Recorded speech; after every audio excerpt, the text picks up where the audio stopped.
اوس مې د قبر سر ته مه کښېنه، په خوله به نه شم زه درنه دومره لرې لاړمه چې را به نه شم. د مرګ نه پس به چاته نه ښکارمه خاورې به شم، خو زه به داسې ژوندون تېر کړم چې پناه به نه شم. د مرګ نه پس به چاته نه ښکارمه خاورې به شم، خو زه به داسې ژوندون تېر کړم چې پناه به نه شم. ته چې لاس پورته کړې چې زویه خدای دې لوی سړی کا، دا خو کېدی نه شي مورجانې چې باچا به نه شم. ته چې لاس پورته کړې چې زویه خدای دې لوی سړی کا، دا خو کېدی نه شي مورجانې چې باچا به نه شم. او زما په زړه ډېرې خبرې دي، خو وخت داسې دی ځکه هر څومره کوشش وکړم خو ګویا به نه شم. زما په زړه ډېرې خبرې دي، خو وخت داسې دی ځکه هر څومره کوشش وکړم خو ګویا به نه شم. په ځان که هر څومره اور پورې کړم یقین مې نه شي، زه داسې ښار کې پاتې کېږم چې رڼا به نه شم. په ځان که هر څومره اور پورې کړم یقین مې نه شي، زه داسې ښار کې پاتې کېږم چې رڼا به نه شم. دا د هر چا سره خندا خو مجبوري ده زما، خو ستا عجز یم قمق دی د بل چا به نه شم. زما خو به هېڅ خوند د زندګۍ نه پاتې کېږي، په زړه چې مې ارمان ستا د یارۍ نه پاتې کېږي. په ځمکه به مې څه د ښایستون نسل شته شي، په دنګو دنګو غرونو کې مرغۍ نه پاتې کېږي. ما کړی وصیت دی ما زړو جامو کې خښ کې، زما به هېڅ ثبوت د بېوسۍ نه پاتې کېږي. ما کړی وصیت دی ما زړو جامو کې خښ کړی، زما به هېڅ ثبوت د بېوسۍ نه پاتې کېږي.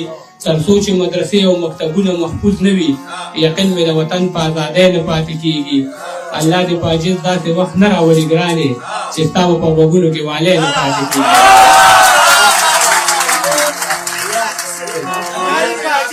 الله دې په عاجز داسې وخت نه راولي ګرانې چې ستا به په غوږونو کې والی نه پاتې کېږي. کله د اور کله د خوره وخي یو سړی پولې په سسکوره وخي، کله د اور کله د خوره وهي یو سړی پولې په سسکوره وهي. لاس کې عکس دی د ورک شوي بچي، لارو کې چغې څوک سرتوره وهي. لاس کې عکس دی د ورک شوي بچي، لارو کې چغې څوک سرتوره وهي. یو لیونی دی او دا ستا د لاسه ارمان صاحب، یو لیونی دی او دا ستا د لاسه، لاس مې په زلفو باندې روره وهي. یو لیونی دی او دا ستا د لاسه، لاس مې په زلفو باندې روره وهي. ما ته رایاد شي ماشوموالې زما، څوک چې ماشوم چېرته بې موره وهي. عجیبه اوس ورپسې نه شم کتې، راپسې چغې څوک په زوره وهي. ډېره مننه. او ماران د زلفو داسې داسې په رخسارو ده وي لکه پالنګ کې چې څوک ستړی مزدورکارو ده وي. ترقي ګرانه ده که دغسې واکدارو ده وي، هغه کور لوټ شي د کم کور چې څوکیدارو ده وي. چې مې رقیب کله په غېږه کې د یارو ده وي، لکه په جاله د مرغۍ کې چې خامارو ده وي. چې پیسې نه وي او په غېږ کې دوکان ته بوزم، بچي ته داسې قصې وکړم چې په لارو ده وي. تمامه شپه ویښ وي د ښار خلک خوبونه نه کړي، خو چې پښتون څوک قتلوي نو تمام ښارو ده وي. تمام شپه ویښ وي د ښار خلک خوبونه نه کړي، خو چې پښتون څوک قتلوي نو تمام ښارو ده وي. ته چې ناروغه شې نو څومره صحافیان را درومي، زه چې ډوډ کېږم صحافي د هر اخبارو ده وي. عجیز سړی یم ماښام چې د روزګاره راځم، زما بچی د مور په غېږه کې بیمارو ده وي. او دغه نظم نادم صاحب هم غواړي دغه بل ملګری دی، مونږ بې عصري شو یتیمان پاتې شو. زه چې ماشوم وم نازولی ومه، د چا بچی وم چاته ښکلی ومه، د چا بچی وم چاته ګران ومه. زه د چا د ژوبل زړه ارمان ومه، زه تل به یې زړه کې ارادې کولې، پلار به مې ما سره وعدې کولې. ته به د کور کلي رهبر جوړېږې، پلار مې ویل ته به افسر جوړېږې. ته چې د کور کلي رهبر جوړ شي، پلار مې ویل ته چې افسر جوړ شي. نه به بیا ګوډ او نه ټاټکي کومه، زه به د کور مړي ژوندي کومه. یو ځل د مور نه یې په غلا بوتلمه، د ژمي سکول ته په ژړا بوتلمه. هغه هم خپلې بېوسۍ له لاړه، هغسې ښار ته مزدورۍ له لاړه. ومه مشغول د دوی خبرو سره، سکول نه راتلم چې د ملګرو سره. زمونږ په کور کې لویو وړو ژړل، هم پکې ښځو هم سړو ژړل. زه لا خبر نه ومه، زه لا اوتر نه ومه چې ورداخل شومه په کور دننه. ما وې قسم شومه په ګور دننه، چې مې کاکا په غم ککړ ولیده، ما مې د حاجي په کټ کې مړ ولیده. چې مې کاکا په غم ککړ ولیده، ما مې د حاجي په کټ کې مړ ولیده. ترور مې په لاسو کې زړي ماتول، مور مې د لیچو نه بنګړي ماتول، نه مې پرېږده چې زړې نه وې د رور په غاړه مې جامې نه وې د مور د خولې نه مې توبې وتلې لکه د غور نه لمبې وتلې. خور مې لا پوهه په دې سوال نه وه ځکه وړه ولا د کال نه وه. د اور لمبو کې مې ګلونه راښ کړل، ما مې د پلار په مخ لاسونه راښ کړل. ما ورته وې د ما ترجنه د حاجي راپاسه شابه د روزنه د حاجي د ما د هر سوال جوابونه راوړه او راپاسه ما د کتابونه راوړه. د ماشوم زړه نه مې ګیله ووته چې د حاجي مې جنازه ووته. په اور دې ګډ کړم لیونې دې کړمه بېبې چې ځان ته رانږدې دې کړمه.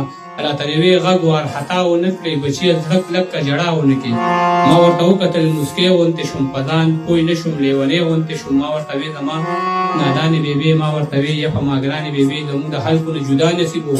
ما ورته وې زموږ به دا نصیب و مونږ ارماني وو په ارمان پاتې شو مونږ بې اسري شو. یتیمان پاتې شو مونږ بې اسري شو، یتیمان پاتې شو.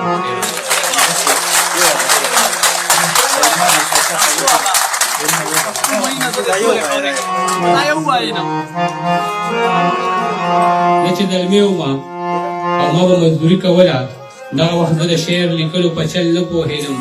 ما به په کلو کې سایکل باندې سکریمان خرڅول چې به د چا د دیوالي سوري ته ودرېدمه نو ما به خلکو ته شعرونه د صابر صاحب ویل.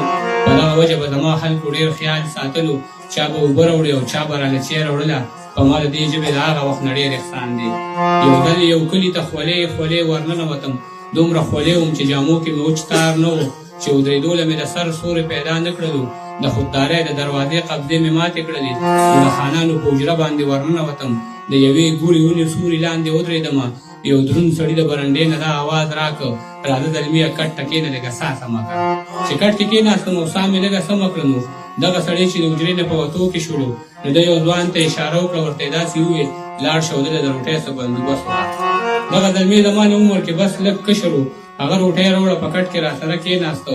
هغه روټۍ دومره پستې وې لکه نرم مالوچ، داسې خوشبو د دې روټۍ نه راحته لکه چې چېرته زما د وړې خور وي په لاسونو پخه د یوې پېغلې جینۍ ویر پکې ښکاره ځلېده ځکه د پاسه پې لامده لامده باڼه پراته وو.